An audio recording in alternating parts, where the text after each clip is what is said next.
The fluorescent lights hummed overhead in Briefing Room Charlie as Captain Elena Restrepo shifted in the uncomfortable plastic chair, her flight suit rustling against the worn fabric. The smell of burnt coffee and industrial disinfectant hung in the stale air, while Major Brad Hutchins droned on about patrol schedules and maintenance rotations. Around her, 12 other pilots slouched in various states of attention, some scrolling through tablets, others staring at the peeling paint on the concrete walls. Elena kept her expression neutral as Hutchins clicked through another PowerPoint slide showing cargo manifest numbers and fuel consumption charts. This was her third deployment to Bagram Airfield, but somehow she always ended up in these mind-numbing administrative briefings instead of the tactical planning sessions happening down the hall, the ones where they discussed real missions. Combat mission. Major Hutchins paused at a slide titled Weekly Transport Assignments, and his pale blue eyes swept across the room before settling on Elena.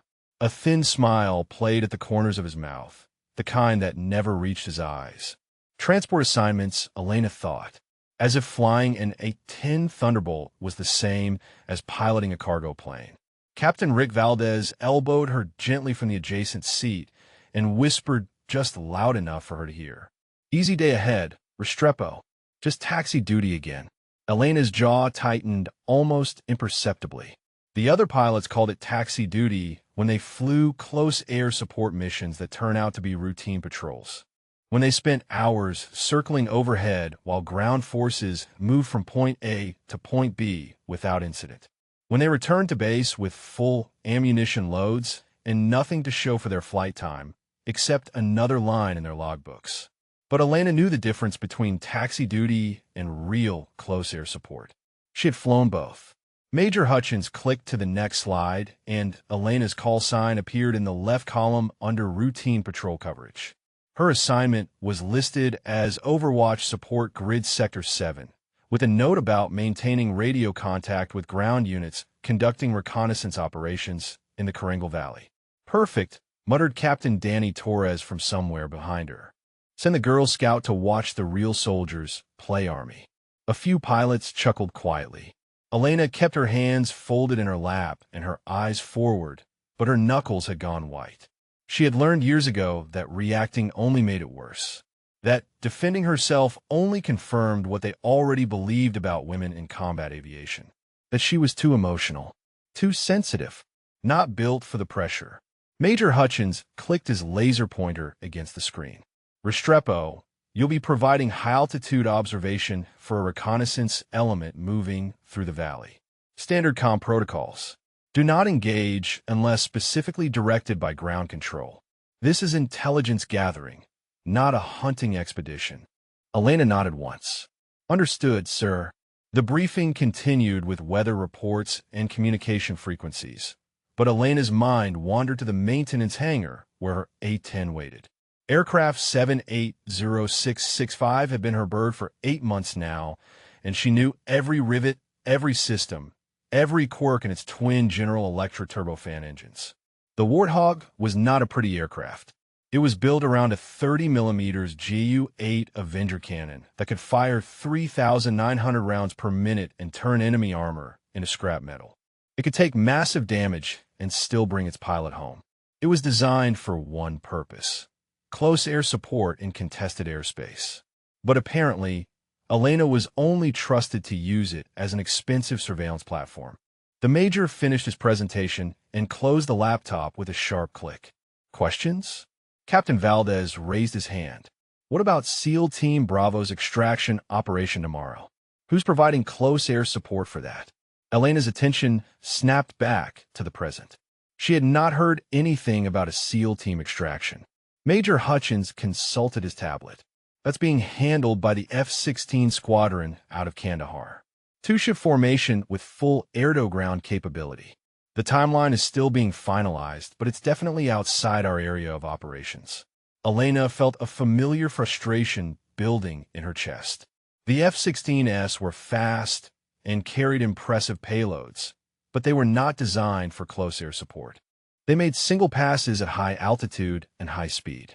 When ground forces needed precise fire in danger-close situations, When they needed an aircraft that could loiter overhead and provide sustained fire support, they needed an A-10. They needed a Warthog pilot who understood how to work with troops in contact. They needed someone like Elena. But Major Hutchins had already moved on to discussing flight schedules and crew rest requirements. The meeting was over, and Elena's input was not requested. It never was. The pilots began filing out of the briefing room, their conversations shifting to dinner plans and weekend leave requests. Elena remained in her seat for a moment longer, staring at the blank projection screen where her meaningless assignment had been displayed just minutes before. Captain Torres passed behind her chair and leaned down close to her ear. "Don't worry, Restrepo. Maybe next deployment, they'll let you fly something more your speed. I hear they need pilots for the medical evacuation helicopters."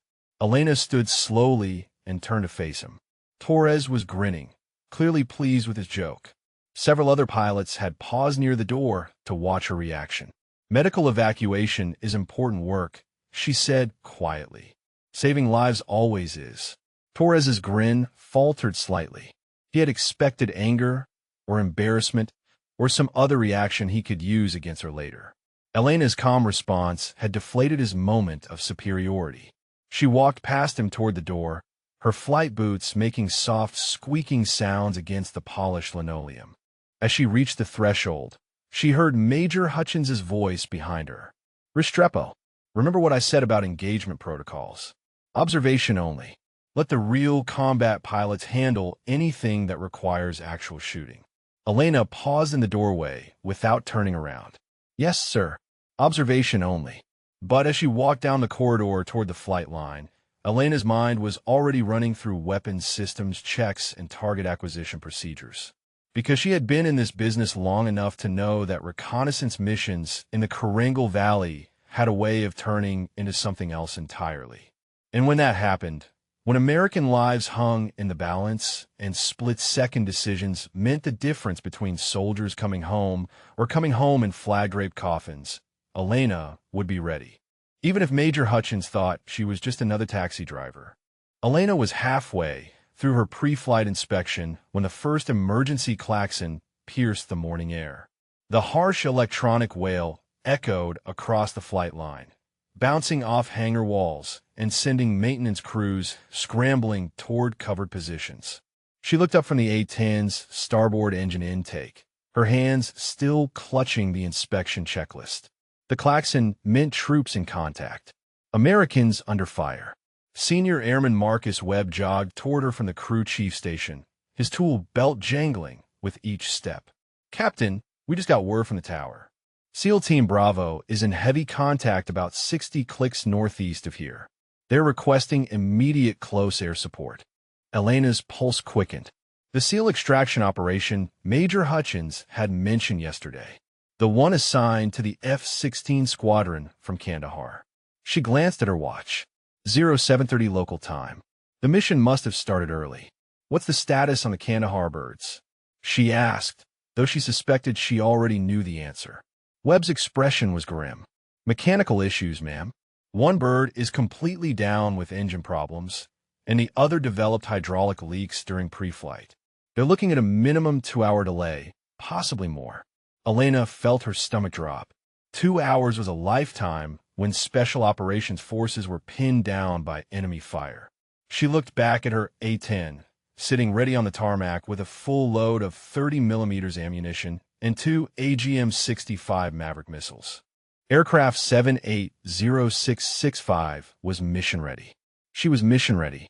The radio on Webb's belt crackled to life with the voice of Technical Sergeant Hayes from the control tower. "All available close air support aircraft report to tower immediately. We have Americans in contact and need birds in the air now."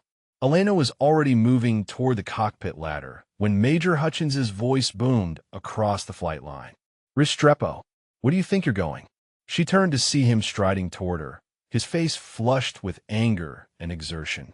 Behind him, several other pilots had emerged from the operations building, drawn by the emergency klaxons and radio chatter.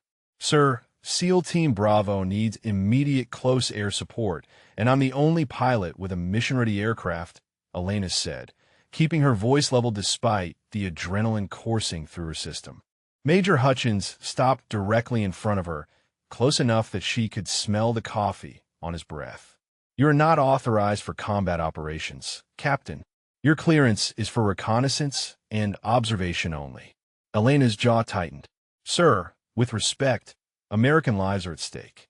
I have the training and the aircraft to provide the support they need. What you have is a taxi pilot's mindset and zero real combat experience," Hutchins snapped. "Close air support in contested airspace requires split-second decisions and surgical precision. One mistake, and you kill the very soldiers you're trying to help." Captain Valdez approached from the operations building, his flight suit unzipped and his hair still disheveled from sleep. "What's the situation, Major?" "SEAL Team Bravo is pinned down and taking casualties," Hutchins replied without taking his eyes off Elena. "The F-16s from Kandahar are down with mechanical problems. I'm trying to reach Bagram Tower to see if we can get additional assets redirected from other bases." Elena stepped forward. "Sir, by the time we coordinate with other bases and get aircraft airborne, it could be too late. Those SEALs need help now." "You don't know what those SEALs need," Hutchins said, his voice rising. "You've never flown a real combat mission in your life. You've never had ground forces depending on you to keep them alive. This isn't some training exercise where mistakes get written up in after-action reports. This is life and death." The radio on Webb's belt crackled again, this time with a different voice. A strained, urgent voice that cut through the static like a blade. Any station, this is Neptune 7. We are danger close and taking effective enemy fire from multiple positions. We have 2 urgent surgical and 1 routine medical. Request immediate close air support. Over." Elena recognized the terminology. Neptune 7 was SEAL Team Bravo's call sign. Urgent surgical meant 2 SEALs were critically wounded and needed immediate medical evacuation. Routine medical meant at least 1 more was wounded but stable. They were outnumbered, outgunned, and running out of time. Major Hutchins grabbed the radio from Webb's belt. "Neptune 7, this is Bagram Operations. We are working to get you close air support. Stand by for updates." The response came back immediately, and Elena could hear automatic weapons fire in the background. "Bagram Operations, we don't have time to stand by. We are being overrun. I say again, we're being overrun. We need close air support now, or we're not going home." Elena looked at her A-10, then back at Major Hutchins. "Sir, I could be over their position in 15 minutes. I know the Kringle Valley. I've flown reconnaissance missions there for months. I know the terrain, the approach routes, the likely enemy positions." Hutchins shook his head. "Absolutely not. I will not authorize an inexperienced pilot to fly into a hot landing zone with friendly forces in danger-close proximity to hostile targets." "Then what do you suggest, sir?" Elena asked, her voice sharp with frustration. "We let those SEALs die while we wait for reinforcements that might not arrive in time." Captain Torres had joined the group, along with 2 other pilots from Elena's squadron. "I agree with the Major," he said. "Close air support isn't about flying fast and shooting straight. It's about understanding ground tactics, reading battlefield dynamics, coordinating with joint terminal attack controllers. Restrepo doesn't have that kind of experience." Elena felt her hands clench into fists at her sides. She forced herself to relax them. "How exactly do you think pilots get that experience, Captain?" "By flying cargo runs and observation missions their entire careers." The radio crackled again. "Neptune 7 to any station. We have movement on 3 sides. Estimate 40 to 50 enemy fighters. We are running low on ammunition and cannot hold this position much longer. Request immediate fire support or emergency extraction. Over." Major Hutchins cursed under his breath and keyed the radio. "Neptune 7, Bagram Operations. Continue to hold your position. We are working to get you support as quickly as possible." This time the SEAL team leader's voice was barely controlled anger. "Bagram Operations, working on it isn't going to keep my men alive. We need jets overhead now, not promises." Elena stepped toward Major Hutchins. "Sir, I am requesting permission to launch immediately and provide close air support for Neptune 7. "Request denied," Hutchins said flatly. You're not qualified for this type of mission. Then qualify me, sir, Elena said. Give me the mission briefing and let me prove I can handle it. Hutchins turned to face her fully, his expression a mixture of anger and disbelief.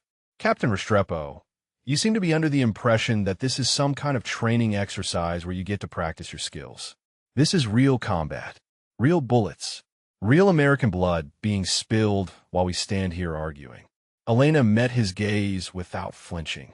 That's exactly why I need to go, sir. Because real American blood is being spilled, and I'm the only pilot here with a mission-ready aircraft who can do something about it. The klaxon wailed again across the airfield, and Elena could see ground crews preparing other aircraft that would not be ready for at least 30 minutes. 30 minutes that SEAL Team Bravo did not have. The tension on the flight line was thick enough to cut with a knife as Major Hutchins stared at Elena, his face red with frustration. Around them, maintenance crews continued their work on other aircraft, but Elena could feel their eyes on the confrontation unfolding near her A-10. Captain Torres stepped closer, his voice carrying the condescending tone Elena had grown to despise. Major, maybe we should contact Colonel Morrison and see if he can authorize an emergency scramble from another base. Someone with actual combat air support experience. Elena's patience finally snapped. Combat air support experience? She turned to face Torres directly. Tell me, Captain, how many danger-close fire missions have you flown? How many times have you put ordnance within 50 meters of friendly forces? Torres's confident expression faltered slightly. That's not the point, Restrepo. The point is that close air support requires specialized training and combat experience that you simply don't have. And you do?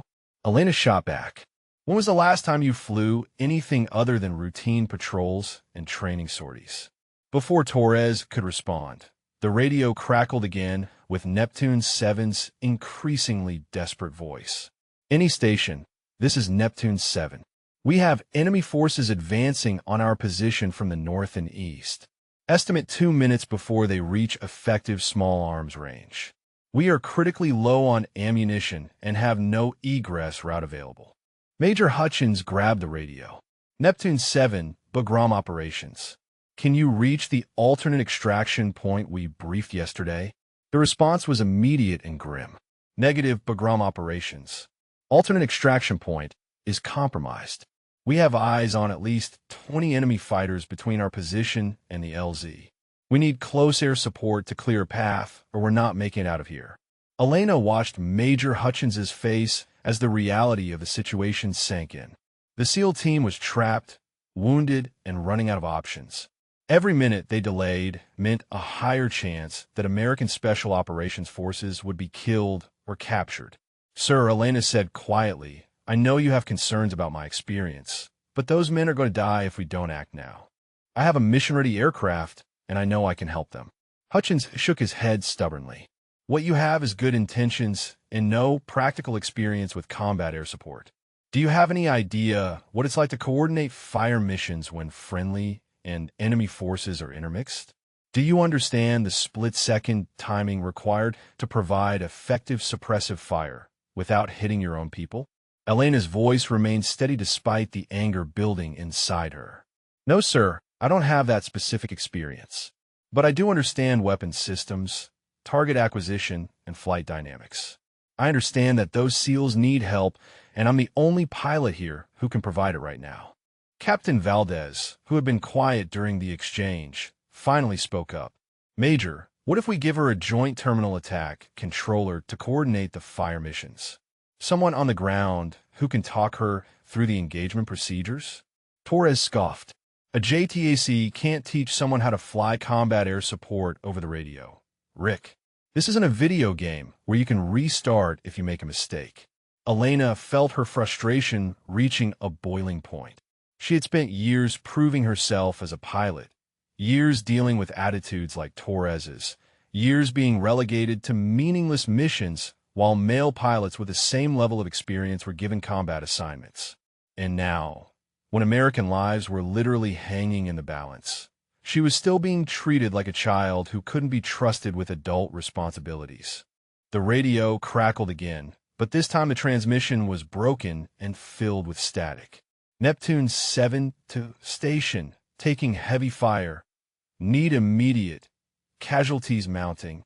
The partial transmission sent a chill down Elena's spine. The SEAL team's radio was either damaged or they were in such a desperate tactical situation that they couldn't maintain clear communications. Major Hutchins cursed under his breath and tried to raise them again. Neptune 7, Bagram operations. Say again your last transmission. Over. Static answered him. Neptune 7, Bagram operations. Radio check. Over. More static, then a brief, broken transmission. Surrounded, ammunition critical. Request immediate. The transmission cut off entirely. Elena looked at Major Hutchins, then at the other pilots standing around them. The weight of the moment pressed down on all of them like a physical force. Somewhere in the mountains of Afghanistan, American Special Operations Forces were fighting for their lives, and the people who were supposed to help them were standing on a tarmac arguing about qualifications and procedures. Sir, Elena said, her voice barely above a whisper, they're dying. Major Hutchins stared at the radio in his hand, as if willing it to bring back Neptune 7's voice. His jaw worked silently as he wrestled with the decision that could make or break his career. Authorize an untested pilot to fly a high-risk combat mission, or potentially watch American Special Operations Forces get overrun because he followed protocol. Captain Torres sensed Hutchins's wavering resolve and pressed his argument. Major, if something goes wrong, if Restrepo makes a mistake and hits friendly forces, it's your career on the line. Is it worth risking a court-martial over? Elena's hands clenched into fists at her sides. She wanted to scream at Torres, to tell him that there were more important things than careers and regulations when American lives were at stake. Instead, she forced herself to remain calm and professional. Sir, she said, looking directly at Major Hutchins, I understand the risks. I understand the responsibility. But I also understand that right now, those SEALs have zero chance of survival without air support. With me providing that support, they at least have a fighting chance. Hutchins's radio crackled with a different voice, clearer and more controlled than the desperate transmissions from Neptune 7. Bagram operations, this is Overlord 6. We show no response from Neptune 7 for the past 3 minutes. What is the status of close air support for that element? Elena recognized the call sign. Overlord 6 was the Joint Operations Center at Bagram, which meant that senior officers were now monitoring the situation. Major Hutchins was about to have his decision-making scrutinized by people far above his pay grade. Overlord 6, Bagram Operations, Hutchins replied, we are currently evaluating available assets for close air support mission. The response was immediate and cold. Bagram Operations, evaluation time is over. Neptune 7 has American Special Operations Forces in imminent danger. Get aircraft overhead now, or explain to the general why you couldn't. Elena saw her opportunity. Sir, I'm requesting permission to launch immediately. Aircraft 780665 is mission ready, and I can be over Neptune 7's position in 12 minutes. Major Hutchins looked at her for a long moment, his expression unreadable. Around them, the other pilots waited in tense silence for his decision. The klaxons had stopped wailing, but the urgency in the air was palpable. Finally, Torres spoke up again. Major, this is insanity.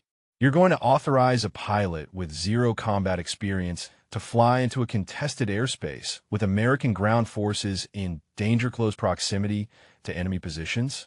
Elena turned to face Torres, her patience finally exhausted. Captain Torres, with all due respect, shut up. Those men don't care about my experience level right now. They care about staying alive long enough to see their families again. The silence that followed Elena's sharp rebuke to Captain Torres stretched across the flight line like a taut wire ready to snap. Torres's face had gone pale, then flushed red with anger and embarrassment. The other pilots shifted uncomfortably and used to seeing their usual dynamic disrupted so dramatically.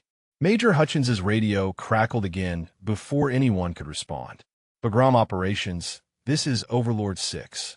I need an immediate status update on close air support for Neptune 7. We have lost all communications with the ground element, and satellite imagery shows increasing enemy activity in their sector. Elena felt her heart hammering against her ribs. Satellite imagery meant that Senior Command was watching the situation unfold in real time. They could see whatever was happening to SEAL Team Bravo, and it was bad enough to generate calls from the Joint Operations Center. Major Hutchins keyed his radio with visible reluctance. Overlord 6, Bagram Operations. We have one A-10 aircraft available for immediate launch, but the pilot lacks specific combat air support experience. The response came back sharp and immediate. Bagram Operations, I don't care if the pilot is a fresh Academy graduate. We have American Special Operations Forces who haven't responded to communications in 4 minutes. Get that aircraft airborne now. Elena stepped forward. Sir, I'm ready to launch. I just need the tactical frequency and target area coordinates. Major Hutchins stared at her for a long moment, his internal struggle playing out across his weathered features. Around them, the maintenance crews had stopped pretending to work and were openly watching the confrontation. Everyone on the flight line understood that they were witnessing a moment that would define careers and possibly determine whether American soldiers lived or died. Captain Torres made one last desperate attempt to intervene. Major, this is career suicide. When she screws up and friendly fire casualties start mounting, they're going to hang everyone involved, including you. Elena whirled on Torres, her professional composure finally cracking. When I screw up, not if, Captain. You're so convinced that I'm going to fail that you'd rather let those SEALs die than give me a chance to save them? Torres's jaw jutted forward defiantly. I'm being realistic about your capabilities, Restrepo. Close air support isn't about good intentions. It's about precision, experience, and understanding battlefield dynamics that you've never encountered. Elena took a step toward him, her voice dropping to a dangerous whisper. And what makes you think you understand those dynamics any better than I do? When was the last time you flew anything more challenging than a training sortie over empty desert? Before Torres could respond, Senior Airman Webb jogged toward them from the operations building, his face grim. Major, I just got off the phone with Kandahar.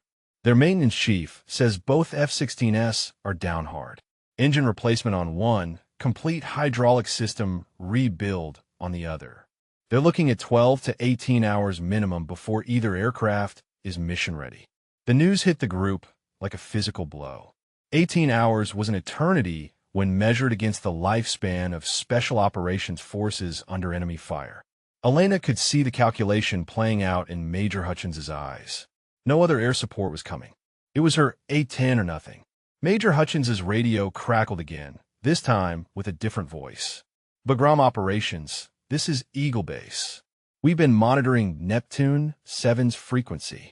Last transmission indicated they were being overrun from multiple directions. We need close air support over their position immediately. Elena recognized Eagle Base as the Special Operations Command Center. If they were making direct calls to Bagram Operations, it meant the situation had escalated beyond routine emergency procedures. SEAL Team Bravo was in serious trouble. Sir, Elena said quietly, those men are going to die while we stand here debating qualifications. Major Hutchins looked at his watch, then at Elena's A-10 sitting ready on the tarmac. His shoulders sagged slightly as the weight of command decisions pressed down on him.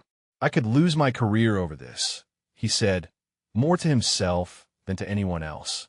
Elena stepped closer, her voice soft but urgent. Sir, careers can be rebuilt. Those SEALs can't be brought back to life. Captain Valdez, who had been silent during most of the argument, finally spoke up. Major, I'll take responsibility too. I'll fly as her wingman if you can get another aircraft ready. Elena felt a surge of gratitude toward Valdez, but Major Hutchins shook his head. The other A-10S won't be ready for another 20 minutes minimum. By then it'll be too late. The radio crackled with yet another voice, this one carrying the unmistakable authority of senior command. Bagram Operations, this is General Morrison. I want every available aircraft in the air providing support for Neptune 7. I don't care what it takes. Those men are not expendable. Elena's breath caught. General Morrison was the base commander, and his direct involvement meant the situation had reached the highest levels of military leadership. There would be no more delays, no more debates about qualifications and experience. Major Hutchins stared at the radio in his hand for several seconds, then looked up at Elena. His expression was that of a man who had run out of options and was about to bet everything on a single desperate gamble. "Captain Restrepo," he said formally, "you are authorized to launch immediately and provide close air support for Neptune 7. Tactical frequency is 251.7. Target area is grid coordinates November Delta 427893. Elena felt a surge of adrenaline mixed with profound responsibility. After months of being relegated to routine patrols and observation missions, she was finally being trusted with a real combat assignment. The fact that it came under these circumstances, with American lives hanging in the balance, made the moment both exhilarating and terrifying. "Thank you, sir," she said, already moving toward her aircraft. "I won't let you down." Captain Torres grabbed her arm as she passed him. "Restrepo, if you get those SEALs killed because you're in over your head, their blood is on your hands." Elena looked down at his hand on her arm, then back up at his face. Her voice was deadly calm. "Captain, if I don't try to help them, their blood is on all our hands." She pulled free from his grip and jogged toward her A-10, where Senior Airman Webb was already removing the engine intake covers and preparing for engine start. The familiar routine of pre-flight procedures helped calm her nerves, but she couldn't shake the weight of responsibility settling on her shoulders. Major Hutchins's voice followed her across the tarmac. "Restrepo, you have full authorization to engage hostile targets, but I want constant communication. If the situation becomes too complex or dangerous, you're ordered to disengage and return to base." Elena paused at the bottom of the cockpit ladder and turned back toward him. "Understood, sir. But those SEALs aren't coming home unless someone is willing to take risks for them." She climbed quickly into the cockpit and began the engine start sequence, her hands moving through the familiar checklist with practiced efficiency. Behind her, she could hear the argument continuing between Major Hutchins and the other pilots, but their voices faded as the twin turbofan engines spun up to life. In 12 minutes, she would be over the Karangal Valley. In 12 minutes, she would find out whether years of training and preparation had made her ready for the moment when everything mattered most.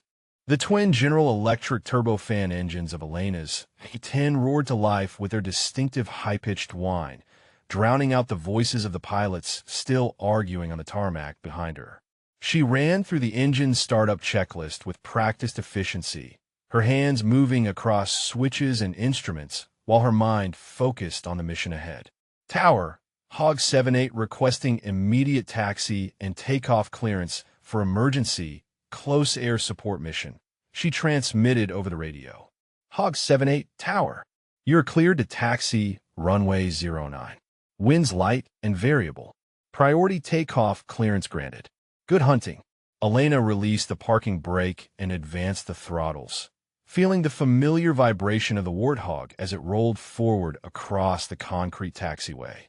Through her cockpit canopy, she could see Major Hutchins standing beside the operations building, his arms crossed and his expression grim. Captain Torres was gesticulating angrily beside him, but Elena couldn't hear their conversation over the engine noise. She didn't need to hear it. She knew exactly what Torres was saying about her chances of success and the likelihood that she would make critical mistakes under pressure. The same doubts had been voiced about her throughout her entire military career, from flight school through every assignment and deployment. But today was different. Today, American Special Operations Forces were counting on her to prove those doubts wrong.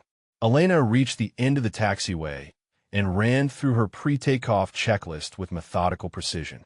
Flight controls, check. Engine instruments, green. Weapons systems, armed and ready. She carried a full load of 30mm ammunition for the Gu-8 cannon, 2 AGM-65 Maverick missiles, and additional ordnance that could engage both personnel and light armor targets. "Tower, Hog 78 ready for takeoff," she transmitted. "Hog 78 cleared for takeoff." Contact departure control on 327.4 after airborne. Elena advanced the throttles to military power and felt the A-10 accelerate down the runway with its characteristic rumbling growl. The aircraft was not built for speed or elegance, but for reliability and devastating firepower. As the airspeed indicator passed through 130 knots, she pulled back on the stick and felt the Warthog lift off into the clear Afghan morning sky. Departure control, Hog 78 airborne, squawking 4271, requesting direct routing to Grid November Delta 427893. Hog 78, departure control. Radar contact. Fly heading 045. Climb and maintain flight level 200. Be advised that grid coordinate is currently showing heavy enemy activity on satellite imagery. Elena felt her pulse quicken. Heavy enemy activity meant SEAL Team Bravo was still in contact with hostile forces, but it also meant they were still alive and fighting. Copy departure control, proceeding to assign coordinates. She banked the A-10 toward the northeast, climbing through the thin mountain air toward her assigned altitude. Below her, the barren landscape of Afghanistan stretched in all directions, broken by deep valleys and jagged mountain ridges that had sheltered insurgent forces for decades. Somewhere in those mountains, American Special Operations Forces were fighting a desperate battle against overwhelming odds. Elena switched her radio to the tactical frequency Major Hutchins had given her. Neptune 7, Neptune 7, this is Hog 78. Close air support inbound to your position. Request immediate situation update. Over. Static answered her call. She tried again, adjusting her transmission power and antenna settings. Neptune 7, Hog 78. Radio check. Over. Still nothing but static. Elena felt her first stab of real fear. Radio silence from ground forces usually meant one of three things. Their communications equipment was damaged. They were in such close contact with enemy forces that they couldn't risk transmitting, or they were no longer in a position to use their radios at all. She checked her navigation system and saw that she was still 8 minutes out from the target coordinates. 8 minutes that felt like hours when she had no idea what she would find when she arrived. Elena tried a different approach, switching to the emergency frequency used by Joint Terminal Attack Controllers. Any station, this is Hog 78 inbound to Grid November Delta 427893. Request tactical situation update from any ground element in the area. This time she got a response, but not the one she was hoping for. Hog 78, this is Overlord 6. We have lost all communications with Neptune 7. Last known position was Grid November Delta 427893, with enemy forces closing from multiple directions. Proceed with extreme caution and attempt to re-establish contact. Elena rogered the transmission and pushed her throttles forward, coaxing every bit of speed from the A-10's engines. The aircraft was designed for loitering over battlefields, not high-speed dashes, but she needed to reach the target area as quickly as possible. As she flew deeper into the Korengal Valley, Elena's tactical display began showing increased electronic activity. Her radar warning receiver picked up multiple surface-to-air missile sites in the area, and her electronic warfare systems detected radio transmissions in Pashto and Dari. The enemy was well-equipped and well-coordinated, exactly the kind of threat that made close air support missions so dangerous. She descended to a lower altitude for better visibility and began scanning the terrain ahead for signs of the battle. The Korengal Valley was notorious for its complex terrain and excellent concealment for insurgent forces. American troops called it the Valley of Death for good reason. Elena's radio crackled with a weak, distorted transmission. Hog 78, if you can hear this, we are pinned down. Grid November Delta 427. Taking casualties, need immediate fire support. Elena's heart leaped. Neptune 7 was still alive, but their radio was barely functional, and their situation was clearly desperate. Neptune 7, Hog 78. I copy your transmission. I am 3 minutes out from your position. Can you mark your location with smoke or signal mirror? The response was broken and filled with static, but Elena caught the essential information. Negative on smoke, compromised position. Enemy forces within 50 meters cannot expose position. Elena swore under her breath. Without visual marking from the ground forces, she would have to identify friendly and enemy positions using only her targeting systems and whatever visual cues she could gather from the air. In complex terrain with intermixed forces, that was exactly the kind of scenario that led to friendly fire incidents. She could hear Captain Torres's voice in her head, telling her that she didn't have the experience for this type of mission. That close air support required understanding battlefield dynamics she had never encountered.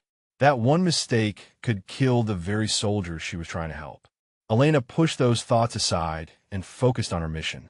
SEAL Team Bravo was counting on her, and she had trained for years to be ready for moments like this.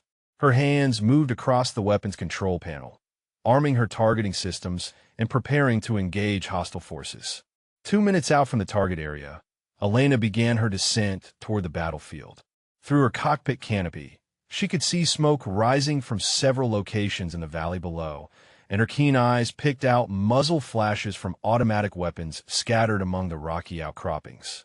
Somewhere in that chaos of gunfire and smoke, American Special Operations Forces were fighting for their lives. Elena's job was to find them, protect them, and get them home alive. She had never flown a mission like this before, but she was about to find out if years of training had prepared her for the moment when everything mattered most. Elena keyed her radio one more time. Neptune 7, Hog 7-8 is 1 minute out. Hang in there, Marines. The cavalry is coming. Elena's A-10 crested the final ridgeline, and the Karengal Valley spread out below her like a three-dimensional chessboard of death. Smoke plumes rose from at least 6 different locations across the rocky terrain, and even from 2,000 feet above, she could see muzzle flashes winking like deadly fireflies among the boulder-strewn hillsides. The scene was far worse than she had imagined. This wasn't a simple ambush or brief firefight. This was a coordinated assault by a large force of insurgents who had obviously planned this engagement carefully. The enemy had positioned themselves on multiple elevated positions surrounding what appeared to be a small depression in the valley floor, creating a kill zone that would be nearly impossible for ground forces to escape without air support. Elena switched her targeting system to thermal imaging mode and immediately saw the heat signatures of at least 30 individual fighters spread across the hillsides. Most were positioned behind cover, firing down into the depression where SEAL Team Bravo was trapped. The tactical situation was a nightmare scenario for close air support. Friendly forces surrounded and intermixed with enemy positions in complex terrain. Neptune 7, Hog 7-8 is overhead your position, she transmitted. I have visual on multiple enemy fighters. Can you give me any kind of position marker to identify your location? The response came back weak and broken through static. Hog 7-8, we are in depression, center of valley, approximately 200 meters from the burned-out vehicle, enemy forces, all sides. Elena scanned the valley floor through her targeting sight and spotted the burned-out hulk of what looked like a pickup truck about halfway down the valley. Using that as a reference point, she began methodically searching for any sign of the SEAL team's position. Her thermal imaging showed several heat signatures in the area the ground commander had described, but without positive identification, she couldn't risk engaging targets so close to friendly forces. Neptune 7, I have visual on the reference vehicle. I'm seeing multiple heat signatures in your reported area. I need positive identification of your exact position before I can engage hostile targets. Elena heard gunfire intensify on the ground as she spoke, and when the SEAL team leader responded, she could hear the desperation in his voice.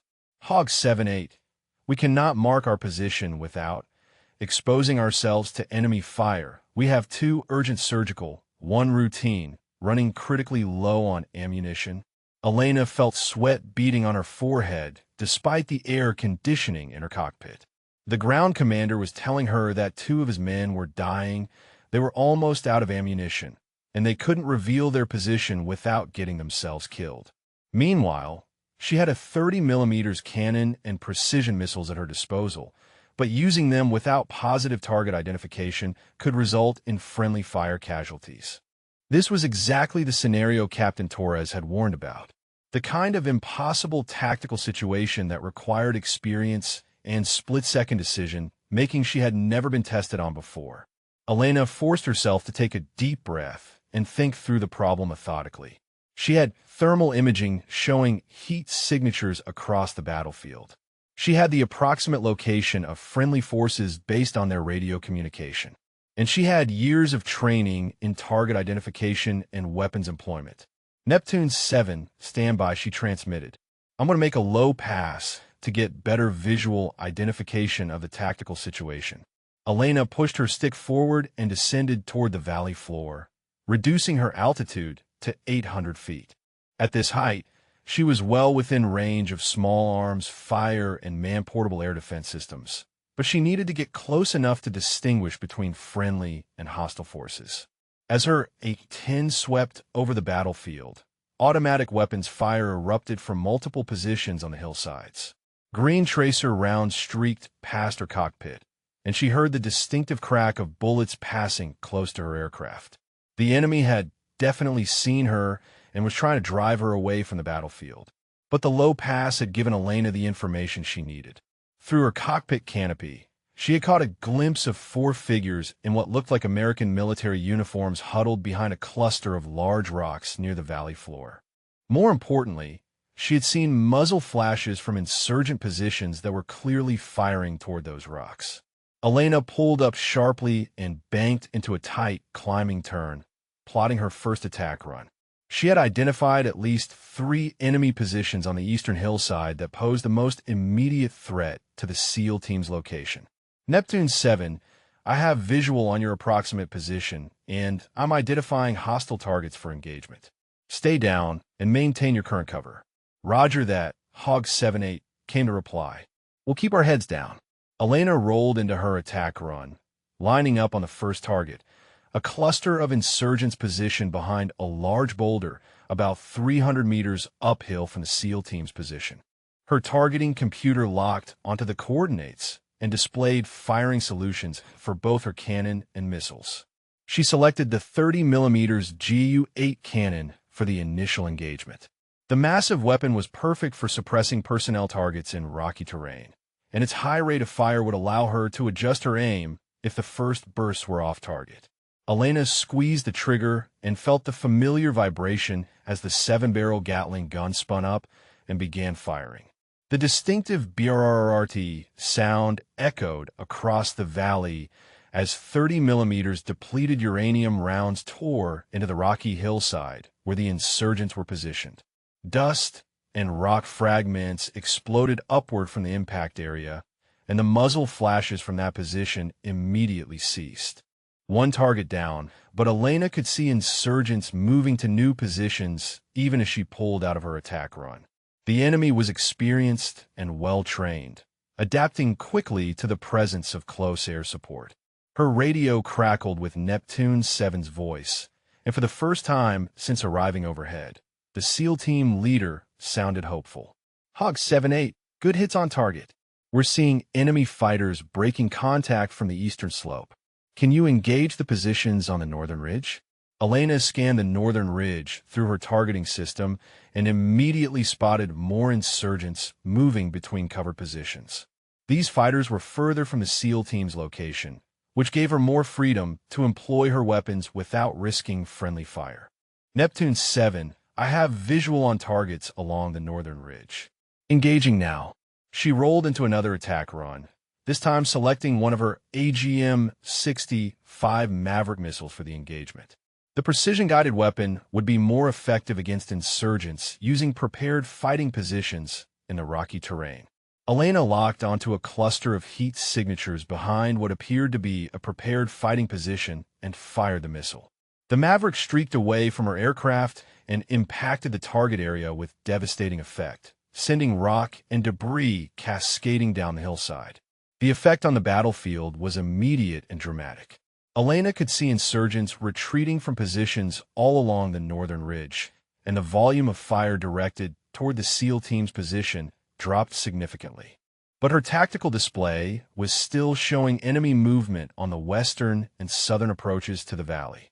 The insurgents were regrouping and trying to flank the SEAL team's position while her attention was focused on the northern ridge. Elena realized she was fighting a thinking enemy who understood how to counter air support tactics. This wasn't a simple matter of suppressing a few firing positions. She was engaged in a complex tactical battle against an experienced adversary who was adapting their strategy in real time. Elena banked hard to the left as she pulled out of her missile attack, scanning her thermal display for the next threat. What she saw made her blood run cold. While she had been engaging targets on the northern ridge, at least 15 insurgents had moved into flanking positions along the western slope, and they were now less than 100 meters from the SEAL team's defensive position. Neptune 7, Hog 7-8. I have movement on your western flank. Multiple fighters advancing on your position from the west. Break west, break west. The response came back immediately, strained with combat stress. Negative, Hog 7-8. We have wounded who cannot be moved. We're going to have to hold this position. Can you engage the western approach? Elena's mind raced as she assessed the tactical situation. The insurgents on the western slope were dangerously close to the SEAL team, but they were also positioned along the same ridgeline, which meant she could potentially hit multiple targets with a single gun run if she approached from the right angle. Neptune 7, I'm going to make a gun run along the western slope. Keep your heads down and do not return fire in that direction until I'm clear. Roger that, Hog 7-8. We're staying down. Elena rolled into a steep diving attack, lining up her approach to rake the western slope with 30mm cannon fire. The insurgents had taken cover behind rocks and sparse vegetation, but her targeting system was painting clear heat signatures for each position. She squeezed the trigger and walked her cannon fire along the ridgeline, the devastating 30mm rounds pulverizing rock and sending insurgents scrambling for deeper cover. Several heat signatures disappeared from her thermal display, but Elena could see other fighters continuing to move toward the SEAL team's position using dead ground to avoid her fire. As she pulled up in the attack run, her radar warning receiver suddenly began screaming in her headset. A surface-to-air missile had locked onto her aircraft and was tracking her movement. Elena immediately began evasive maneuvers, dispensing chaff and flares while diving toward the valley floor to break the missile's lock. The SA-14 shoulder-fired missile streaked past her cockpit, close enough that she could see its exhaust trail. Elena's heart hammered as she realized how close she had come to being shot down. The insurgents had more sophisticated air defense weapons than intelligence reports had indicated. Hog 7-8, Neptune 7. We're taking heavy fire from the south now. They're trying to overrun our position. Elena looked toward the southern approach and saw her worst nightmare unfolding. While she had been focused on the western flank and evading the missile attack, another group of insurgents had advanced to within 50 meters of the SEAL team's position. They were so close to friendly forces that using her cannon or missiles risked hitting the Americans she was trying to protect. Neptune 7, can you fall back to alternate positions? Negative. We have 2 men who cannot be moved. We're making our stand here. Elena felt the weight of command decisions pressing down on her. The SEAL team was surrounded on 3 sides, had critically wounded men who couldn't be evacuated, and was about to be overrun by insurgents who were now close enough to throw grenades into their defensive position. This was the moment Captain Torres had warned her about. The impossible tactical situation where any decision could result in American casualties and where hesitation could be just as deadly as action. Elena made her choice. Neptune 7, I'm coming in danger close on the southern approach. Mark your exact position with whatever you can right now. Flash a signal mirror, wave something white, anything I can see from the air. Elena saw a brief glint of reflected sunlight from the rocky depression where the SEAL team was positioned. It was a tiny signal, barely visible, but it gave her the reference point she needed.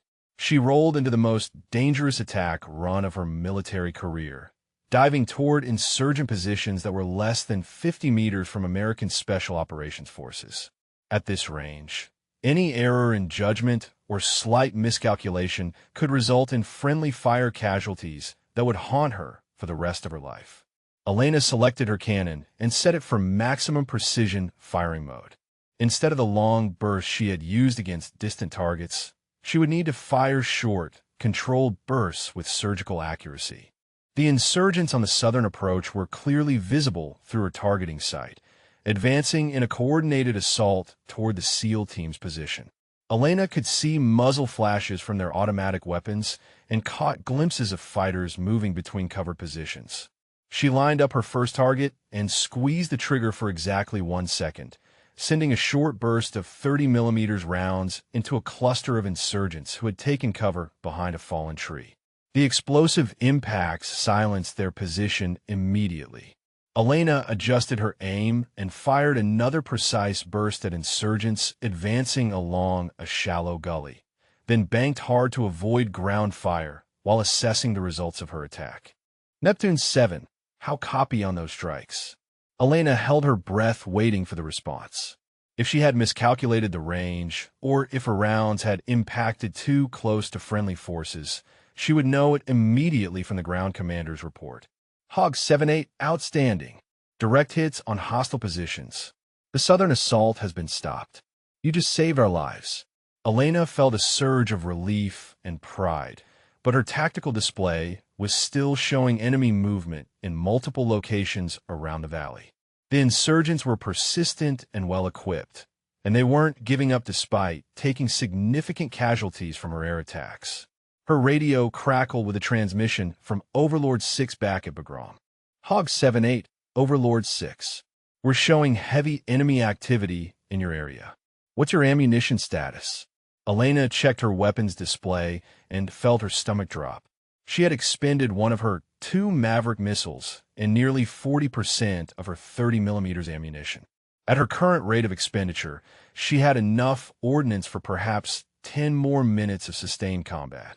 Overlord 6, Hog 7-8 has expended 1 Maverick and approximately 400 rounds of 30 Mike. Still combat effective, but will need to return for rearmament if this engagement continues much longer. The response came back immediately. Roger that, Hog 7-8. Continue to provide support for Neptune 7. Additional close air support assets are being scrambled from multiple bases, but will not be on station for at least 20 minutes. 20 minutes, Elena thought grimly. Neptune 7 would be overrun long before additional air support arrived. Her thermal display suddenly lit up with new heat signatures approaching from the east. Elena counted at least 20 more insurgents moving down the opposite hillside toward the battlefield. The enemy had been reinforced, and they were preparing for another coordinated assault on the SEAL team's position.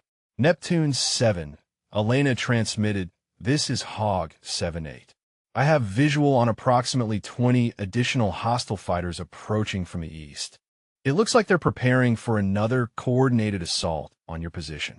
The SEAL team leader's voice was grim when he responded. "Copy that, Hog 7-8. We're down to our last few magazines. If they rush us again, we might not be able to hold them off." Elena stared at her weapons display, mentally calculating how many targets she could engage with her remaining ammunition.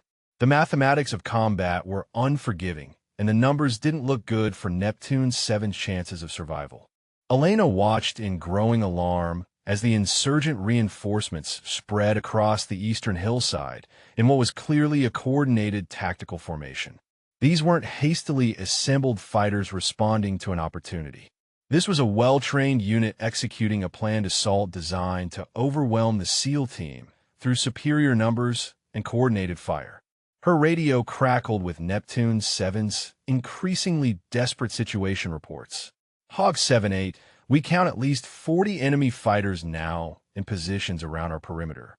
They're coordinating their movements and appear to be preparing for a simultaneous assault from multiple directions. Elena's ammunition display glowed amber in the corner of her heads-up display. She had perhaps 6 minutes of sustained fire remaining before her cannon ran dry, and 1 Maverick missile that she needed to save for the most critical target. Against 40 insurgents positioned in prepared fighting positions, her remaining ordnance would not be enough to break up a coordinated assault. Neptune 7, what's your ammunition status? She asked, though she dreaded the answer. Hog 7-8, we are down to approximately 30 rounds per man. Maybe 2 grenades total. If they rush us, we'll run dry before we can stop them all. Elena felt the crushing weight of responsibility settling on her shoulders. For American Special Operations Forces were about to be overrun by overwhelming enemy numbers, and she was their only hope for survival. But the mathematical reality was inescapable. She simply didn't have enough ammunition to engage all the targets that posed a threat to Neptune 7's position. She needed a different approach. Instead of trying to kill every insurgent on the battlefield, she needed to disrupt their coordination and break up their planned assault. Elena studied her tactical display, looking for the key terrain features and command positions that were enabling the enemy's coordinated attack. Her thermal imaging system highlighted a cluster of heat signatures positioned on a prominent ridgeline overlooking the entire battlefield.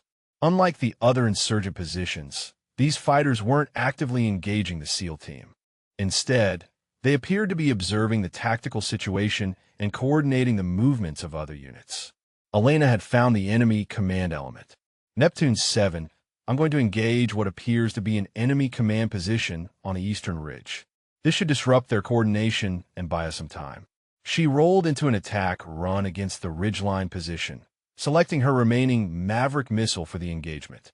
The precision-guided weapon would ensure maximum effect against what appeared to be the most critical target on the battlefield. Elena locked onto the command position and fired the missile, watching as it streaked across the valley and impacted the ridgeline with devastating effect. The explosion sent rock debris cascading down the hillside, and her thermal display showed the heat signatures in that area disappearing immediately. The effect on the broader battlefield was almost instantaneous. Elena could see insurgent fighters hesitating in their positions, apparently waiting for orders that were no longer coming. The coordinated movement that had characterized their previous attacks dissolved into confused individual actions. Neptune 7, outstanding work. The enemy assault has stalled. We're seeing fighters pulling back from advanced positions and breaking contact. Elena felt a surge of satisfaction, but she knew the tactical advantage would be temporary. The insurgents would eventually reorganize under new leadership and resume their assault, and she still didn't have enough ammunition to stop them when they did. Her radio suddenly crackled with a transmission on the emergency frequency. Hog 7-8, this is Viper One. We are inbound to your position for close air support. What's your tactical situation? Elena's heart leaped. Viper One was an F-16 call sign, which meant additional air support had finally arrived. But when she checked her tactical display, she didn't see any aircraft approaching her position. Viper One, Hog 7-8. I don't show you on my display. What's your position and ETA to target area? There was a brief pause before the response. Hog 7-8, we are approximately 30 miles southeast of your position. We diverted from another mission when we heard about Neptune 7's situation. ETA to your location is 8 minutes. 8 minutes, Elena thought. Neptune 7 needed help now, not in 8 minutes. The insurgents were already beginning to regroup, and she could see small groups of fighters moving to new positions around the SEAL team's defensive perimeter. Viper One, Neptune 7 is in immediate danger of being overrun. I have limited ammunition remaining and approximately 40 hostile fighters in prepared positions around friendly forces. I need you to expedite your arrival. Copy that, Hog 7-8. We're pushing maximum speed, but terrain masking is limiting our approach options. Can you maintain coverage until we arrive? Elena looked at her ammunition display and made quick calculations. If she used her remaining 30mm rounds sparingly and focused on the most immediate threats, she might be able to suppress enemy activity for another 5 or 6 minutes. It would be close, but it was possible. Viper One, I can maintain limited coverage for approximately 6 minutes. After that, Neptune 7 will be on their own until you arrive. As if summoned by her words, Elena's thermal display suddenly showed renewed enemy movement all along the perimeter. The insurgents had reorganized more quickly than she had expected, and they were preparing for what appeared to be a final coordinated assault on the SEAL team's position. Neptune 7, Hog 7-8. I'm seeing movement on all approaches to your position. It looks like they're preparing for another coordinated assault. Elena heard automatic weapons fire intensifying on the ground, and when the SEAL team leader responded, she could hear the stress and exhaustion in his voice. Hog 7-8, we're taking contact from the north and west. They're probing our defenses and will probably rush us in the next few minutes. Elena scanned her targeting display, trying to prioritize the most immediate threats with her limited remaining ammunition. She could see insurgents advancing along 3 different approach routes, each group positioning themselves for maximum effect when they launched their final assault.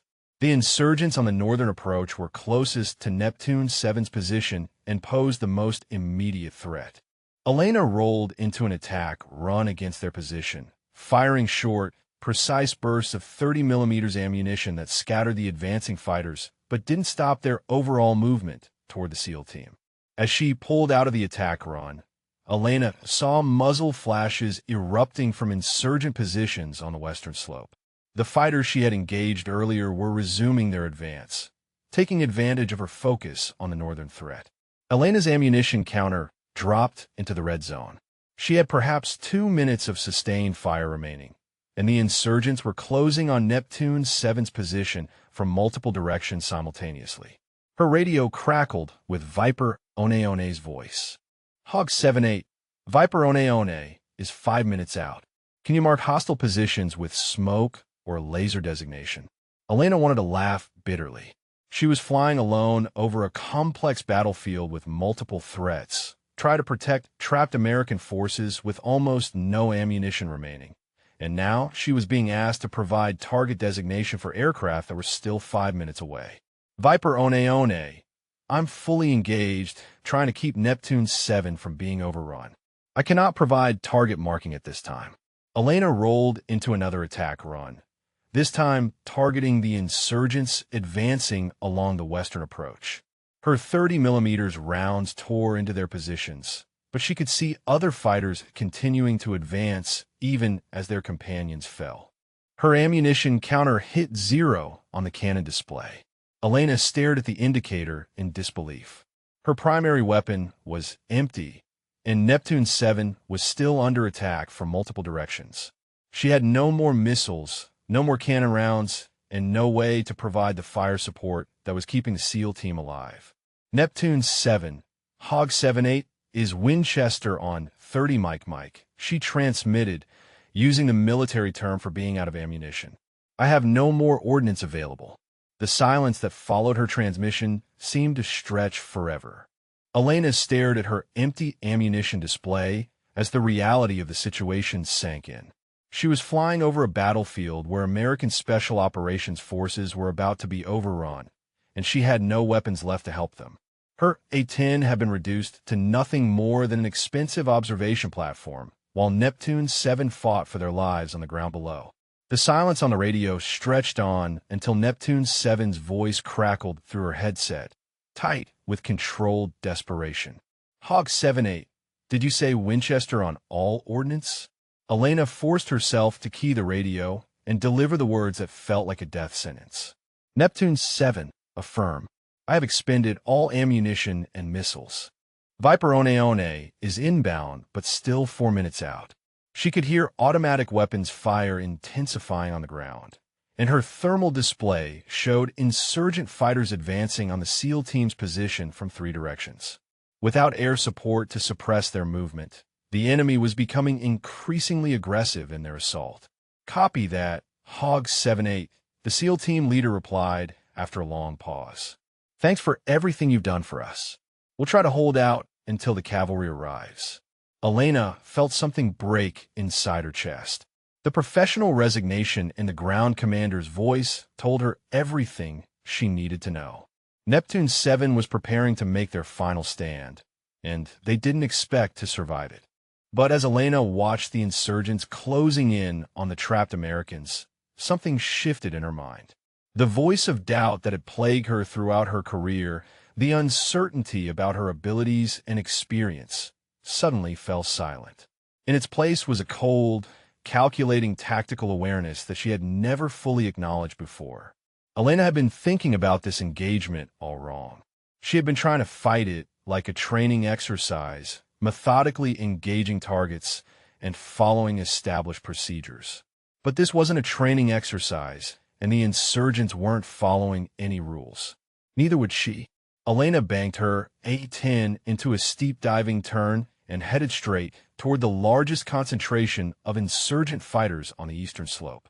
Her weapons were empty, but she still had 11 tons of aircraft traveling at 250 knots. And she had something else that she had been hiding from herself and everyone else for months. She had done this before. Neptune 7, Hog 7-8.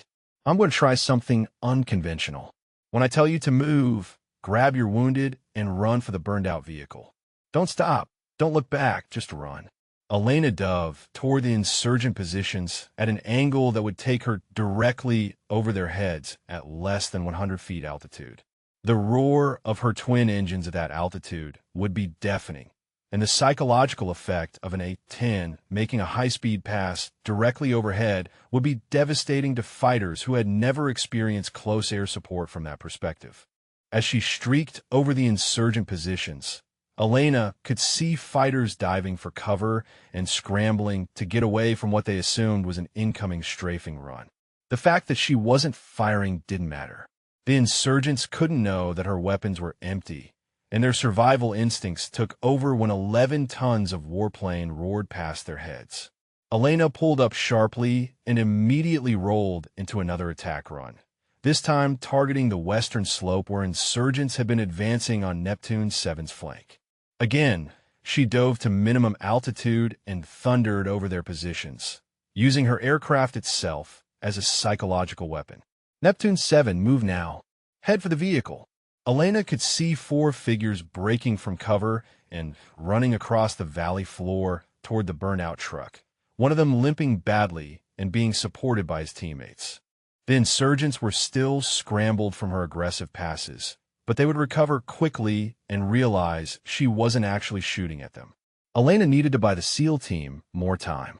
She climbed back to attack altitude and began what military pilots called a demonstration of force, making repeated aggressive passes over different insurgent positions to keep them suppressed through psychological pressure rather than actual weapons employment. It was a desperate tactic that worked only as long as the enemy believed she still had ammunition to expend. Her radio crackled with Neptune 7's breathless report. Hog 7-8, we've reached the vehicle and have some cover. That was brilliant flying. How did you know that would work? Elena didn't answer immediately. The truth was complicated, and this wasn't the time for explanations. Instead, she keyed her radio and continued her tactical deception. Neptune 7, I'm going to continue suppressive passes to keep the enemy scattered until Viper One arrives. She rolled into another diving pass, this time targeting insurgents who were beginning to realize that she hadn't actually fired any weapons during her previous attacks. Elena could see some of them rising from cover and resuming their advance toward the SEAL team's new position.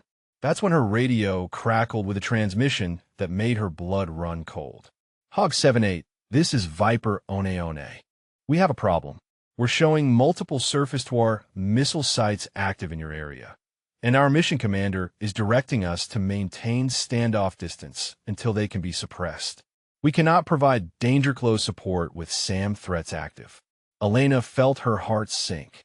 The F-16S had the speed and firepower to decisively engage the insurgents, but their higher altitude tactics and vulnerability to surface-to-air missiles meant they couldn't operate in the same contested airspace where Elena had been fighting. Viper One, Neptune 7 has American Special Operations Forces in immediate danger of being overrun. They cannot wait for SAM suppression. There was a long pause before the response. Hog 7-8, we understand the situation, but we cannot risk aircraft loss to shoulder-fired missiles. We're requesting immediate SCAD support to clear the air defense threat. Elena knew what that meant.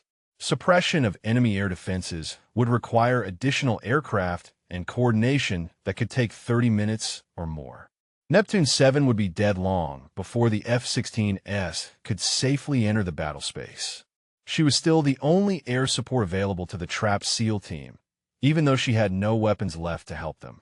Elena looked down at the battlefield and saw insurgents beginning to move more boldly toward Neptune 7's position. Her psychological warfare tactics were losing their effectiveness, and the enemy was starting to understand that her aggressive passes weren't backed up by actual firepower. The SEAL team was running out of time, and Elena was running out of options. That's when she made the decision that would define the rest of her military career. Elena keyed her radio and transmitted on the frequency she hoped someone would be monitoring. Any station, this is Reaper 6. I have Americans in contact and request immediate fire support coordination.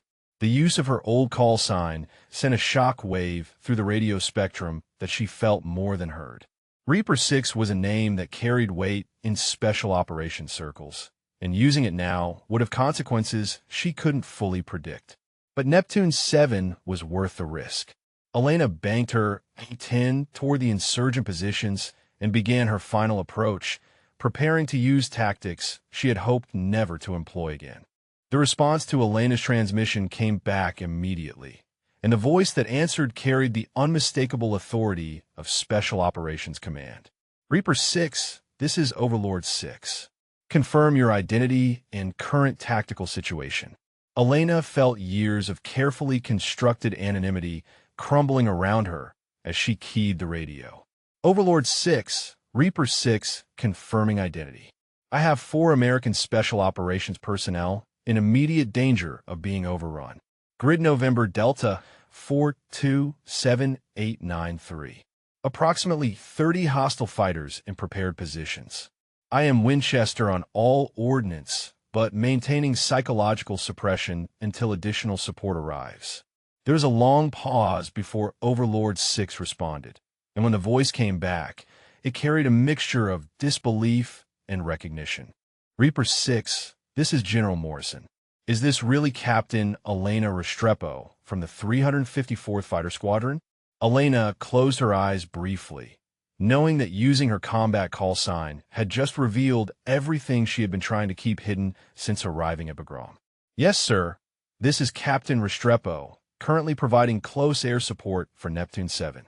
The radio frequency fell silent for several seconds, and Elena could imagine the conversations taking place in command centers across Afghanistan as senior officers processed the implications of Reaper 6 being back in action. General Morrison's voice came back with newfound urgency. Reaper 6, we're scrambling every available asset to your location. Can you maintain coverage for Neptune 7 until additional support arrives? Elena looked down at the battlefield where insurgents were becoming increasingly bold in their movements toward the SEAL team's position. Her fuel was running low, and her psychological warfare tactics were losing their effectiveness as the enemy realized she wasn't actually shooting at them. Sir, I'll maintain coverage as long as possible, but I'm running low on fuel, and the enemy is starting to realize I'm Winchester on all ordnance. Elena banked into another aggressive pass over insurgent positions, but this time several fighters didn't even take cover. They had figured out that her roaring passes were all sound and fury with no actual firepower behind them. Her radio crackled with Neptune 7's increasingly desperate situation report. Reaper 6, we're taking heavy fire from multiple directions. They're getting bolder and we're down to our last few magazines. I don't think we can hold them off much longer. Elena felt the familiar cold calculation that had kept her alive through 3 previous deployments in Iraq and Afghanistan. The same tactical awareness that had earned her the call sign Reaper 6 and made her legend among ground forces who had seen her work. But those deployments were classified. Those missions were buried in black files that most people would never see. As far as her current squadron knew, Captain Elena Restrepo was an inexperienced pilot who flew routine patrols and observation missions. They had no idea that Reaper 6 had flown over 200 combat missions in support of Special Operations Forces across 2 theaters of operation. They didn't know that she had been personally decorated by the Secretary of Defense for actions that would never appear in her official service record. And they certainly didn't know that she had developed tactics for supporting ground forces that weren't taught in any manual or training program. Elena climbed to 3,000 feet and began scanning the battlefield with the tactical awareness of a pilot who had spent years learning to read complex ground engagements. The insurgents were good, but they were following predictable patterns based on conventional small unit tactics. Elena had fought unconventional enemies before. She keyed her radio and transmitted on a frequency she hadn't used in over a year. Phantom 6, this is Reaper 6. Request immediate fire support mission. Grid November Delta 427893. Multiple hostiles in prepared positions threatening American ground forces. The response came back within seconds, and the voice carried the crisp professionalism of Special Operations Aviation. Reaper 6, Phantom 6. Good to hear your voice again. We're inbound to your location. ETA 4 minutes. What's your tactical assessment? Elena felt a surge of relief. Phantom 6 was the call sign for a Special Operations Command helicopter unit that specialized in close air support missions in complex terrain. If they were inbound, Neptune 7 had a real chance of survival. Phantom 6, I have Neptune 7 taking contact from approximately 30 hostiles in prepared fighting positions. Friendly forces are consolidated near burned-out vehicle. Grid November Delta 427893. Hostiles are advancing from north, west, and south approaches. Elena could see the insurgents preparing for what appeared to be their final coordinated assault on the SEAL team's position. They had realized that she was no longer a threat, and they were massing for an overwhelming attack that would crush Neptune 7 through superior numbers. Copy that, Reaper 6. We show your position and have visual on the target area. Can you provide target designation for our initial engagement? Elena smiled grimly as she rolled into a diving attack toward the insurgent positions. Target designation was something she could definitely provide, even without ammunition. Phantom 6, watch my flight path. I'll mark primary targets with low-altitude passes. Elena dove toward the largest concentration of insurgent fighters and flew directly over their positions at 50 feet altitude, marking them for the incoming Special Operations helicopters. The insurgents scattered as her A-10 thundered overhead, but Elena wasn't trying to suppress them this time. She was painting targets for pilots who specialized in this type of mission. She pulled up sharply and rolled into another pass, this time marking the secondary concentrations of hostile forces that posed the greatest threat to Neptune 7 survival. Phantom 6, primary targets marked on northern and western approaches. Secondary concentration marked on southern ridge. Elena heard the distinctive sound of helicopter rotors in the distance and knew that help was finally arriving. But as she looked down at the battlefield, she could see insurgents launching their final assault on Neptune 7's position. The timing was going to be impossibly close. Neptune 7, Reaper 6. Phantom 6 is 30 seconds out. Can you hold your position? The SEAL team leader's voice was strained with combat stress when he replied. Reaper 6, they're rushing us from 3 sides. We're almost out of ammunition, and they're going to overrun us in the next 60 seconds. Elena watched insurgent fighters advancing on the SEAL team's position and made a decision that she knew would end her career in conventional military aviation forever.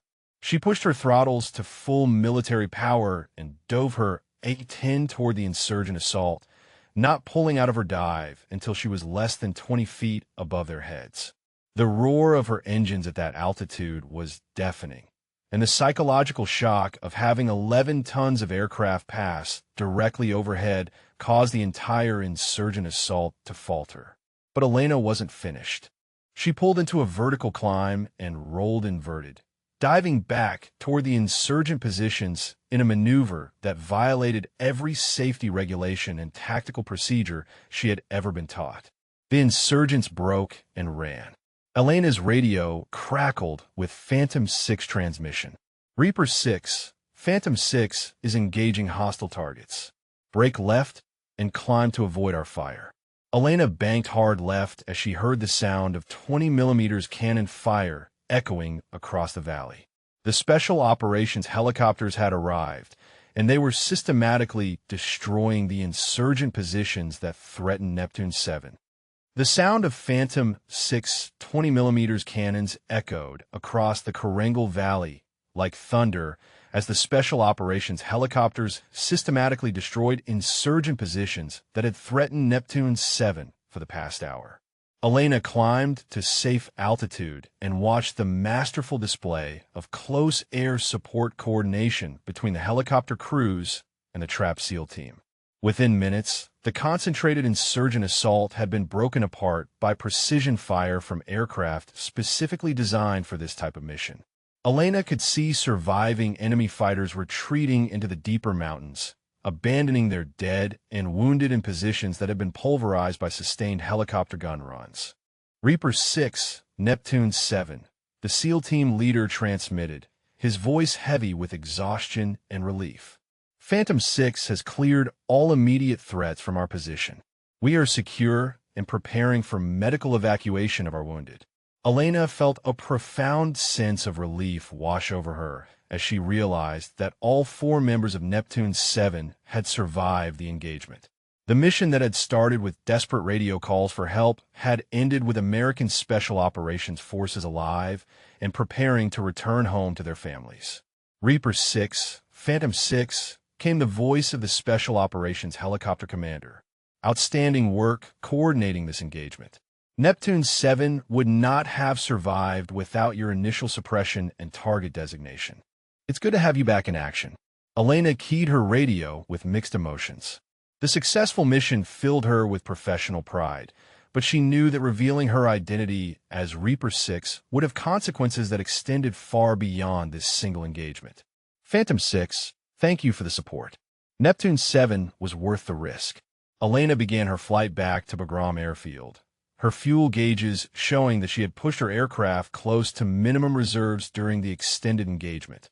As she flew over the mountains of Afghanistan, she tried to prepare herself for the conversations that would inevitably follow her return to base. Her radio crackled with a transmission from Bagram Tower. Reaper 6, Bagram Tower. You are cleared for straighten approach runway 09. Be advised, we have priority ground crews standing by for your aircraft. Elena could hear the curiosity in the air traffic controller's voice.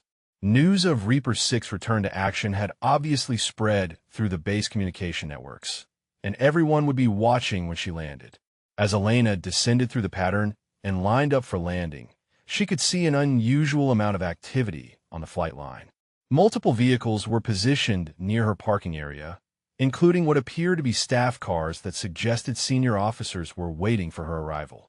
Elena touched down smoothly and taxied toward her assigned parking spot, where she was surprised to see not only her normal ground crew, but also Major Hutchins, Captain Torres, and several other pilots from her squadron.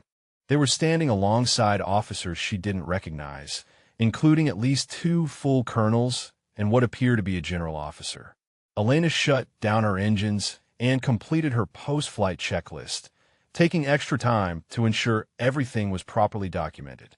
She knew that this mission would generate extensive after-action reports and investigations, and she wanted to make sure her aircraft records were complete and accurate.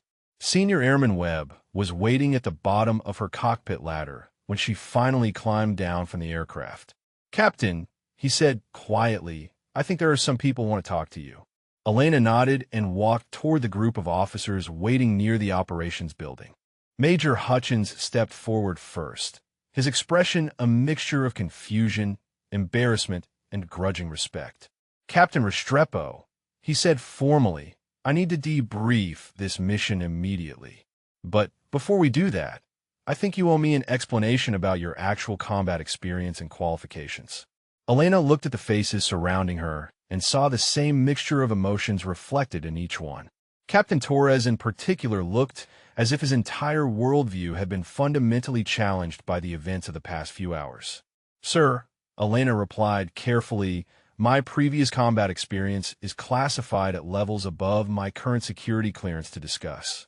What I can tell you is that I have extensive experience providing close air support for Special Operations Forces in contested environments. One of the colonels she didn't recognize stepped forward and extended his hand. Captain Restrepo, I'm Colonel Anderson from Special Operations Command. I've been following your career since your first deployment with the 432nd Wing. Your work today was exceptional, but it was also consistent with your previous performance in classified operations. Elena shook his hand and felt some of the tension leave her shoulders. Having senior special operations officers vouch for her record would help explain her capabilities without requiring her to discuss classified missions. Colonel Anderson continued speaking, addressing the group of conventional pilots who had been Elena's squadron mates. Gentlemen, Captain Restrepo has been operating under deep cover assignment for the past 8 months. Her apparent lack of combat experience was necessary to maintain operational security for ongoing special operations missions in this theater. Elena saw understanding dawn on Major Hutchins's face, followed quickly by what appeared to be professional embarrassment. Captain Restrepo, he said quietly, I owe you an apology.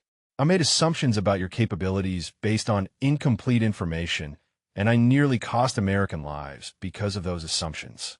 Before Elena could respond, Captain Torres stepped forward. His usual arrogance had been replaced by something that might have been humility, though it didn't come easily to him. Restrepo, he said, clearly struggling with the words, I was wrong about you. Everything I said about your experience and qualifications was based on ignorance. What you did out there today was the finest flying I've ever witnessed. Elena looked at Torres for a long moment, remembering all the condescending comments and dismissive attitudes she had endured over the past months. Part of her wanted to respond with anger or sarcasm, but the professional part of her recognized that Torres was making a genuine attempt to acknowledge his mistakes. Thank you, Captain, she said simply. I understand why you had concerns about my qualifications. The cover story was designed to be convincing. General Morrison, who had been quiet during the exchange, finally stepped forward. Captain Restrepo, your actions today saved 4 American lives and disrupted a significant insurgent operation in the Karengal Valley. More importantly, you demonstrated the kind of tactical innovation and courage under fire that exemplifies the best traditions of military aviation. Elena felt a surge of pride at the recognition from such senior leadership, but she also felt the weight of responsibility that came with her revealed identity. She would no longer be able to operate in the shadows, flying routine missions while secretly supporting classified operations. Sir, Elena replied, I was just doing my job. Neptune 7 needed help, and I was in a position to provide it. Colonel Anderson smiled at her response. Captain, that attitude is exactly why you've been so effective in special operations support. You focus on the mission and the people who depend on you, not on personal recognition or career advancement. Elena looked around at the group of officers and pilots surrounding her, realizing that her carefully constructed cover identity was permanently blown. Everyone on the base would know within hours that the quiet pilot who had been relegated to routine patrols was actually a decorated combat veteran with extensive special operations experience. The anonymity that had allowed her to observe and assess her squadron mates without their knowledge was gone forever. From now on, she would be held to the standards and expectations that came with her reputation as Reaper 6. But as she thought about Neptune 7 and the 4 American Special Operations Forces who would be going home to their families because of today's mission, Elena realized that the sacrifice of her cover identity had been worth it. 3 weeks later, Elena sat in the same briefing room where Major Hutchins had assigned her to routine patrol duties that seemed like a lifetime ago. But everything had changed since the mission to save Neptune 7. The worn plastic chairs were the same. The fluorescent lights still hummed overhead, and the smell of burnt coffee still hung in the air, but the dynamics in the room had been fundamentally transformed. Major Hutchins stood at the front of the briefing room, but instead of droning through PowerPoint slides about maintenance schedules and fuel consumption reports, he was presenting tactical scenarios and combat mission profiles to pilots who now understood they were being led by someone with genuine combat experience. Captain Elena Restrepo, call sign Reaper 6, sat in the front row where she had been assigned as the squadron's new close air support instructor. The news of her classified background and the successful rescue of Neptune 7 had spread throughout the base, and her reputation as a pilot who could perform miracles in impossible situations had grown with each retelling of the story. Captain Torres approached Elena's seat before the briefing began, carrying a cup of coffee that he set down beside her notebook. Over the past 3 weeks, Torres had made a genuine effort to acknowledge his previous mistakes and learn from Elena's experience. The transformation wasn't complete, but it was real. "Restrepo," he said quietly, "I've been thinking about what you said during the Neptune 7 engagement, about how pilots get combat experience. I was wondering if you might have time to discuss close air support tactics with some of the newer pilots." Elena looked up at Torres and saw something she had never seen before in his expression: genuine respect and a willingness to learn from someone he had previously dismissed. It wasn't easy for him, but he was making the effort. "I'd be happy to help with tactical instruction, Captain," Elena replied. "Close air support is something that improves with shared knowledge and experience." Major Hutchins called the briefing to order and immediately turned to the topic that had dominated squadron discussions for the past 3 weeks. "Today we're going to review the tactical lessons learned from the Neptune 7 engagement and discuss how to apply those principles to our current mission profiles." He clicked to a slide showing Elena's flight path during the engagement, with detailed annotations of her tactical decisions and their effects on the ground battle. The mission had been thoroughly analyzed by multiple levels of command, and the consensus was that Elena's innovative use of psychological warfare and tactical coordination had saved American lives in a situation where conventional approaches would have failed. "Captain Restrepo," Major Hutchins said, "would you walk us through your decision-making process during the critical phase when you were Winchester on all ordnance but still needed to suppress enemy activity?" Elena stood and moved to the front of the briefing room, feeling the attention of every pilot in the squadron focused on her words. 6 months ago, these same pilots had dismissed her as inexperienced and unqualified for combat missions. Now, they were studying her tactics as examples of innovative combat aviation. "The key insight," Elena began, "was recognizing that psychological warfare can be as effective as kinetic engagement when applied correctly. The insurgents had no way of knowing that I was out of ammunition, so aggressive low-level passes created the same suppressive effect as actual strafing runs." Captain Valdez raised his hand. "How did you know that approach would work? That's not something we train for in conventional close air support scenarios." Elena paused, choosing her words carefully. "Some tactical knowledge comes from experience in unconventional situations where standard procedures don't apply. The important thing is being willing to adapt your approach based on the specific circumstances you're facing." She continued the briefing for another 20 minutes, sharing insights about tactical coordination with Special Operations Forces and the importance of understanding ground unit capabilities when providing close air support. The questions from her squadron mates were thoughtful and professional, reflecting a genuine desire to learn from her experience. When the formal briefing ended, General Morrison entered the room accompanied by a Navy officer that Elena didn't recognize. The general's presence immediately commanded attention from everyone in the squadron. "Ladies and gentlemen," General Morrison announced, "I want to introduce Lieutenant Commander Kane Morrison, the officer in charge of Neptune 7 during the engagement 3 weeks ago." Elena felt her breath catch. This was the SEAL team leader whose desperate radio calls had started the entire chain of events that revealed her identity and changed her career forever. Lieutenant Commander Morrison stepped forward, and Elena could see the physical evidence of the battle he had fought in the Karengal Valley. His left arm was still in a sling from wounds sustained during the engagement, and he moved with the careful precision of someone recovering from serious injuries. "Captain Restrepo," he said, addressing Elena directly, "I wanted to thank you personally for what you did for my team. Without your actions that day, American Special Operations personnel would not be alive today." The briefing room fell completely silent as the SEAL commander continued speaking.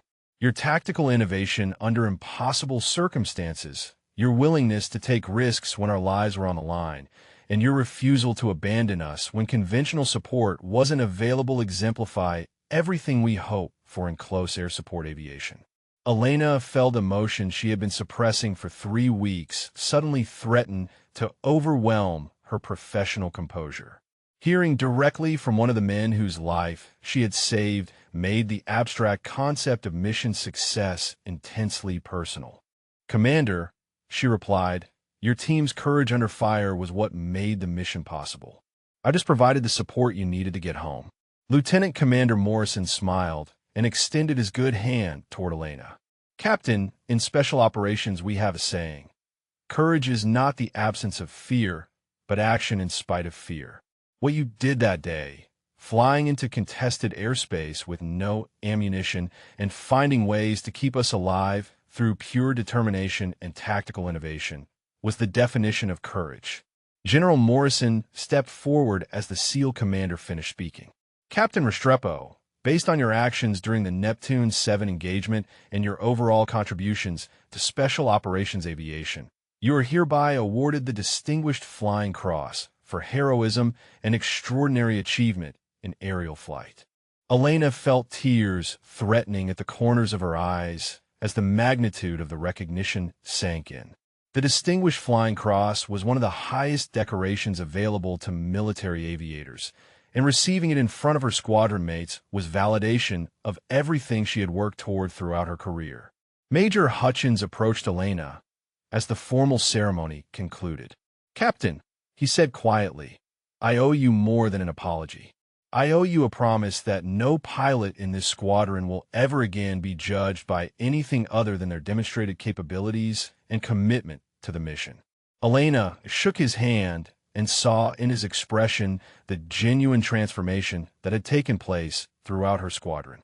The attitudes and assumptions that had relegated her to routine missions for months had been permanently shattered by the reality of what she had accomplished when given the opportunity to prove herself. As the briefing room emptied and pilots returned to their daily duties, Elena reflected on the journey that had brought her to this moment. The months of enduring dismissive comments and being underestimated had been frustrating, but they had also taught her valuable lessons about perseverance and staying focused on what truly mattered. In the end, it wasn't the recognition or awards that gave her the greatest satisfaction. It was knowing that 4 American Special Operations personnel had gone home to their families because she had refused to give up when everything seemed hopeless. Elena gathered her briefing materials and headed toward the flight line, where her A-10 was being prepared for another mission.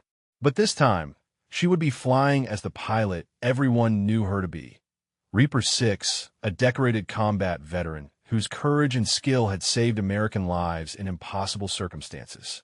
If you enjoyed this story of hidden military courage under fire, drop a comment and let us know your favorite moment or character, or share about a time when you witnessed someone refuse to quit when everything was on the line.